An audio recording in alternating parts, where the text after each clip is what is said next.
Hey guys, how's it going? Today I'm going to be going over how to make some flat designs in Photoshop.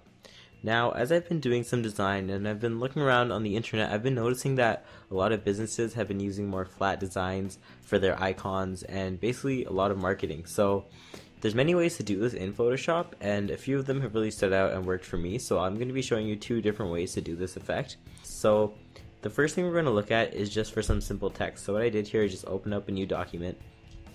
And I'm just gonna go ahead and place some text in here. Let's just write flat, for example. And I'm just gonna go ahead and leave the text as white. And on the background layer, you can just go ahead and fill that with any color you'd like. I'm gonna actually fill it with a gradient.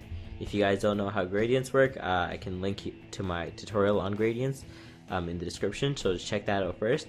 But I'm just gonna put in a simple gradient here with some blue. Now the next thing you want to do is go ahead and make a new layer between your background and this text, and you want to go ahead over to your polygon lasso tool. Now the shortcut for this is L on the keyboard, and it looks just like this over here.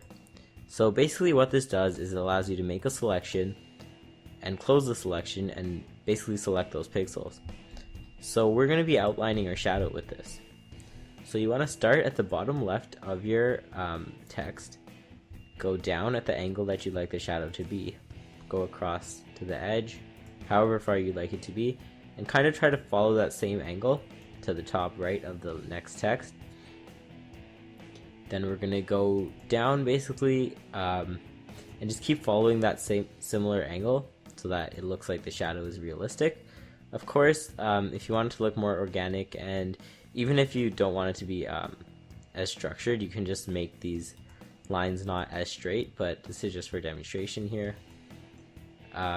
Even these lines aren't as straight as they could be, but it's just to show you guys how it works. Gonna go ahead and select that, then you're gonna press G on your keyboard to open up the paint bucket tool and fill that selection.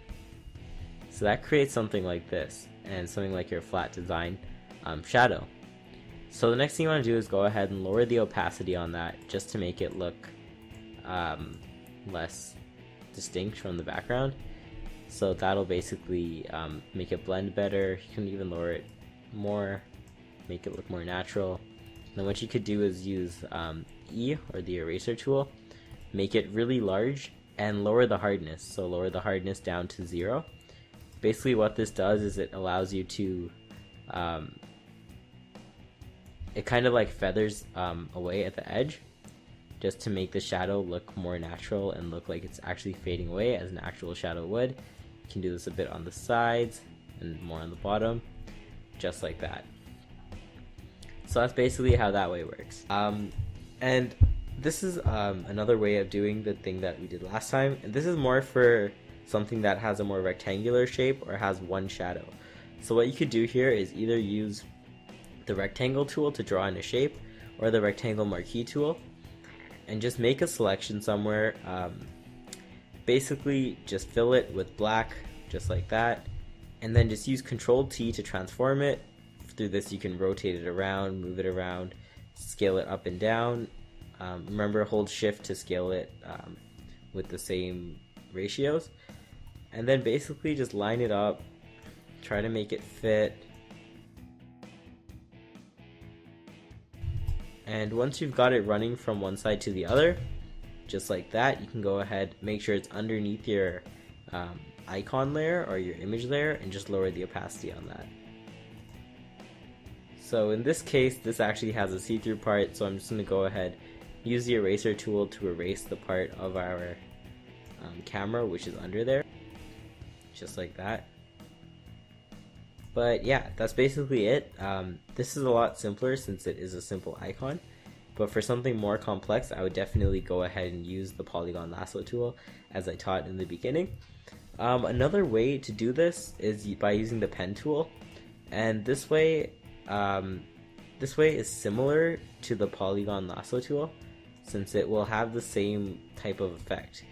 But instead of using the polygon lasso, you could just go ahead with the pen tool and like select around the edges of the image, of course, down to the ends, back, around. It's the same idea, but it could be more precise and easier to manipulate afterwards. since you can like move it around and play with the shadows like that. But I believe these are the two most simple methods, and they should really get the job done easily and quick. So thanks for watching. I hope you guys enjoyed and learned something new. If you guys have, don't forget to drop a like and subscribe for future videos. I have a few videos planned out for the next few weeks, and it's going to be great, so definitely subscribe. Also, if you have any ideas or things that you'd like to learn to do in Photoshop, let me know in the comments and I'll try to incorporate them into future videos. Thanks for watching, and I'll see you guys later.